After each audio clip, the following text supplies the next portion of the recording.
Hello friends, welcome back to our channel All-in-One Hashtag Subscribe to Learn.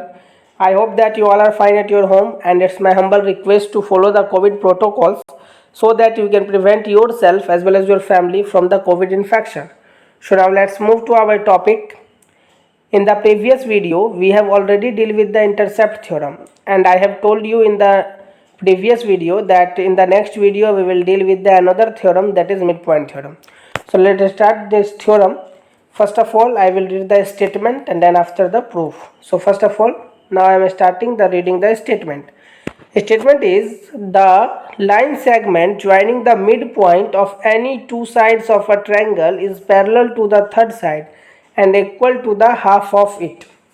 Means क्या कह रहा है देखिए, the line segment joining the midpoint of any two side of a triangle, मतलब क्या वो line segment जो triangle के किसी भी दो साइड के मिड पॉइंट को ज्वाइन करने से बन रहा है is parallel to the third side, वो लाइन सेगमेंट जो है वो थर्ड साइड के पैरेलल होगा and equal to half of it, और थर्ड साइड के हाफ होगा.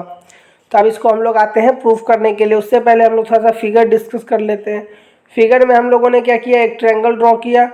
इस ट्रायंगल के मिड पॉइंट के दो साइड्स के मिड पॉइंट से, यहाँ डी और ई मिड पॉइंट है किसका, ए बी और ए सी का, उससे हमने एक लाइन ड्रॉ किया जो कि पैरेलल होना चाहिए किसके, बी सी के, और इसका हाफ होना चाहिए बी सी के.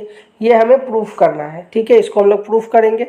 अभी तत्काल हम लोग इतना ही. अब उसके बाद हम लोग कंस्ट्रक्शन में क्या करेंगे, तो डी को जो है वो प्रोड्यूस कर देंगे एफ तक, और उसके बाद इसको ज्वाइन कर देंगे सी को. ठीक है, तो ये हम लोग बाद में देखेंगे. तो अब हम लोग फिर प्रोसेस वाइज आते हैं, जैसे कि हम लोग ज्योमेट्री में करते हैं. सबसे पहले हम लोग आते हैं कि गिवन क्या है. तो यहाँ देखिए गिवन क्या है, given a triangle ABC in which D and E are the midpoint of AB and AC respectively and D is joint. क्या है, DE आपस में ज्वाइन है और D और E क्या है, तो मिड पॉइंट है किसका, AB और AC का. ठीक, और एक ट्रायंगल है ABC, कोई दिक्कत नहीं इसमें.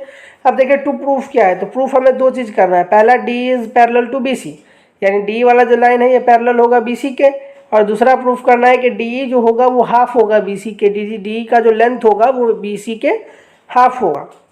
अब कंस्ट्रक्शन क्या है जो हमने आपको पहले बताया, draw C F parallel to B A. ठीक, सी एफ को क्या करना है, ड्रॉ करना है पैरेलल टू बी ए, यानी ये वाला लाइन और ये वाला लाइन दोनों आपस में पैरेलल हो, ऐसे हमें ड्रॉ करना है कंस्ट्रक्शन से. Meeting D E produce in F, किससे मिल रहा है, तो डी से जो कि एफ तक प्रोड्यूस किया गया है. ठीक है, तो ये हम लोगों ने बाकी के बात को पढ़ लिया. अब देखिए, अब हम लोग नेक्स्ट में आते हैं, नेक्स्ट पेज में, जिसमें हम लोग प्रूफ देखेंगे.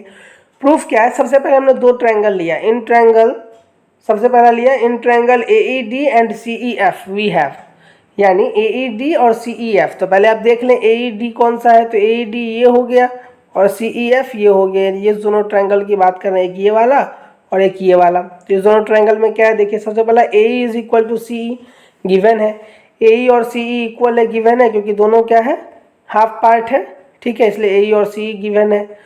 उसके बाद angle AED is equal to CEF. AED और CEF वर्टिकली अपोजिट एंगल से इक्वल है, और DAE इक्वल है FCE के, जो कि क्या है, अल्टरनेट इंटीरियर एंगल से, अल्टरनेट इंटीरियर एंगल के कारण. ठीक है, अब आप सोचेंगे कि यहाँ जब पैरेलल प्रूफ ही करना है तो अल्टरनेट इंटीरियर एंगल कहाँ से आ गया, तो क्योंकि हमने इस दोनों लाइन को पैरेलल लिया है और ये ट्रांसवर्सल है, तो ये दोनों एंगल को हमने अल्टरनेट इंटीरियर एंगल से लिया है. ठीक है, तो वो हम कर सकते हैं.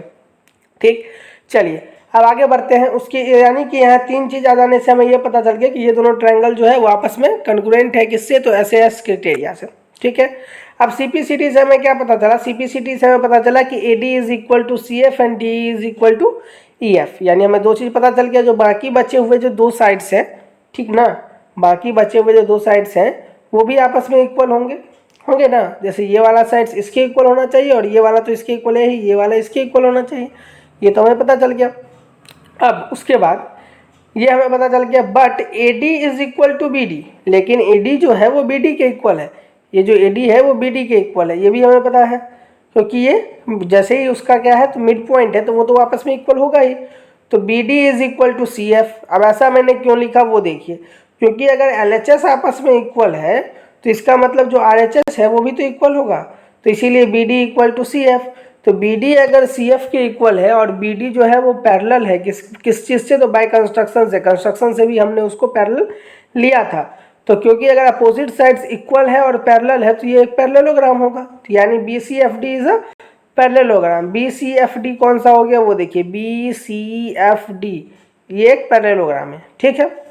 अब उसके बाद क्योंकि ये पैरेललोग्राम है तो DF is equal to BC and DF is equal to BC, यानी DF जो है वो पैरेलल भी होगा BC के और DF जो है वो इक्वल भी होगा BC के। वो भी देख लीजिए कैसे, DF पैरेलल भी होगा BC के और इक्वल भी होगा, क्योंकि पैरेललोग्राम के अपोजिट साइड की बात है, ठीक। यहाँ पे DF जो है यानी यहाँ तक की बात कर रहे हैं, ये दोनों पैरेलल भी होगा और आपस में इक्वल भी होगा, ये हमें पता है, ठीक। अब उसके बाद क्या होगा वो देखिए, अब DE जब पैरेलल है BC के, DE जो है वो पैरेलल है BC के, तो DE जो है वो हाफ DF के इक्वल होगा, यानी हाफ BC के इक्वल होगा। अब इसको ध्यान से समझिए, DE भी पैरेलल है किसके, BC के, और DE और DF भी पैरेलल है किसके, BC के, तो इसका मतलब DE जो है वो हाफ हो जाएगा BC का, हो जाएगा ना।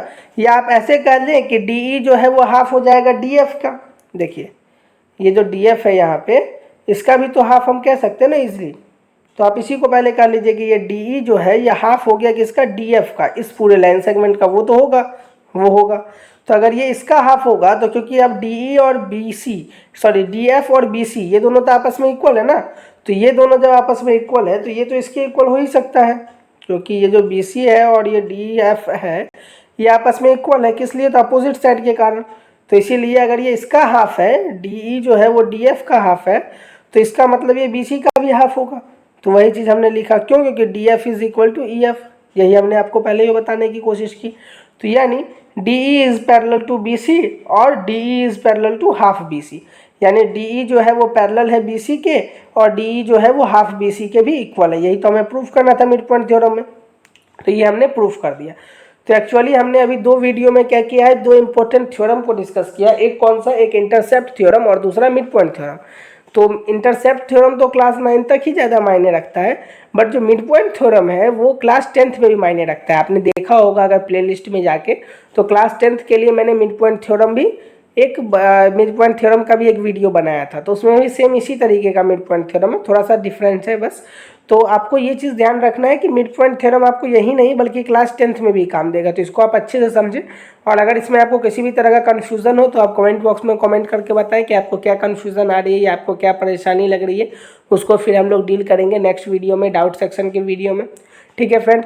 और टेलीग्राम चैनल को अगर आपने ज्वाइन नहीं किया तो टेलीग्राम चैनल को ज्वाइन कर लीजिए, क्योंकि उससे आपको सारा इन्फॉर्मेशन, सारे PDF, सारे लिंक वीडियोज़ के सारे आपके पास अवेलेबल हो जाते हैं, ठीक है friends. Thank you so much. Now we will meet in the next video and then we will deal with the important question. Okay, so thank you so much.